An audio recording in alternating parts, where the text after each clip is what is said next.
that we have all decided on, thanks to your votes, is milkshake. So, for the first time, I can officially introduce milkshake. Once again, my name is Gabrielle Swavely, and I'm the Pennsylvania Dairy Princess. I'm here with Miriam Miller with the Calving Corner, and she's going to be asking me some questions. And if you guys have any questions too, I would love to answer them for you while I'm here. So I got involved with dairy from a very young age. My great grandparents actually started a dairy farm in the early 1950s in Center County. That is where I am from originally. And some of my first memories were growing up, visiting my great grandparents on their dairy farm. My mom worked on the dairy farm, and so did her parents before her. Unfortunately, when my great grandparents passed away, they moved off the farm, sold the farm off to the Amish, and I knew that I always wanted to get back into the dairy industry. It's something that I've always been passionate about. And being an advocate was great. I would always try to advocate and get involved where I could. But I really found my spark whenever I started working on the Dry Bluebus Dairy Farm, which is 5 minutes from my house. So at the Dry Bluebus Dairy Farm, I mostly oversee milking procedures, making sure everything is safe, washing milkers, making sure they're clean and sanitary.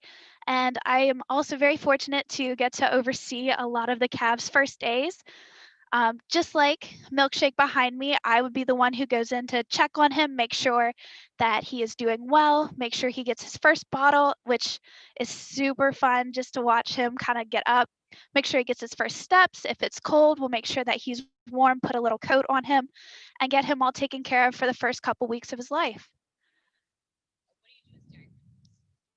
So, as a dairy princess, I like to say every day as a dairy princess is something different. I can be visiting schools, I can talk to children of all ages and tell them how important it is for them to be involved in the dairy industry, even if they don't have any dairy background or any dairy knowledge.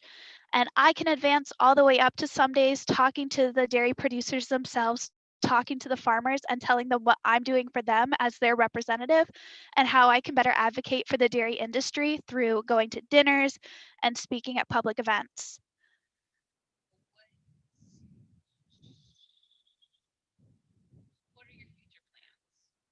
So, my future plans are currently undetermined. I know that I definitely want to continue giving back to the dairy industry. Either working on a farm or starting my own farmette someday would be awesome to give kids a chance to have a 4 H project, hopefully in dairy, and give them an opportunity they might not have otherwise, and allowing them to lease animals on my property. I'm currently enrolled at Penn State where I'm working on a degree in agricultural science with a couple minors in the works that I'm not quite sure which direction I want to go in, but I definitely know the dairy industry is going to be in my future. I think my favorite dairy product would probably be ice cream or cheese. I can always throw extra cheese on different food items, and of course, ice cream. Even though it's cold, I would love a nice big scoop of ice cream right now.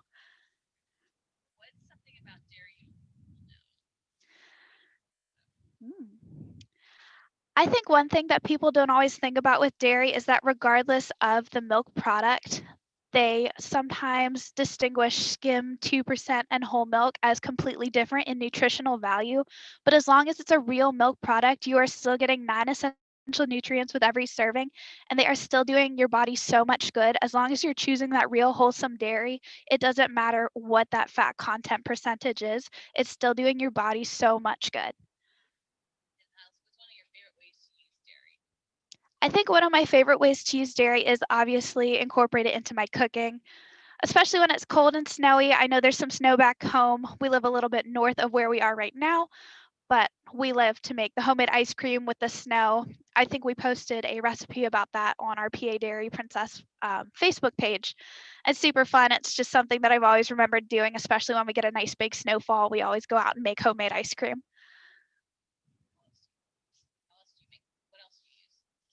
Oh. Oh, so another one of my favorite recipes is the Hormel Chili Dip. It is one of my go-tos if I'm invited to a party and have to bring some sort of covered dish. And I'm like, oh my gosh, I need to make something really quick. There's 4 ingredients.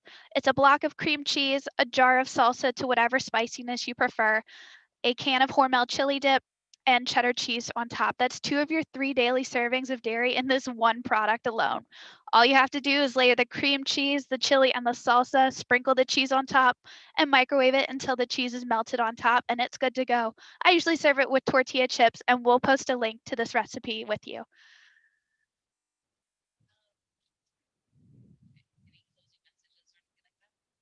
Um, I just want to thank everyone for tuning in today. I know that Farm Show this year and the Calving Corner experiences are so different, and it's very fun to be incorporated into these virtual experiences. And I want to thank you guys for coming along with us on this adventure.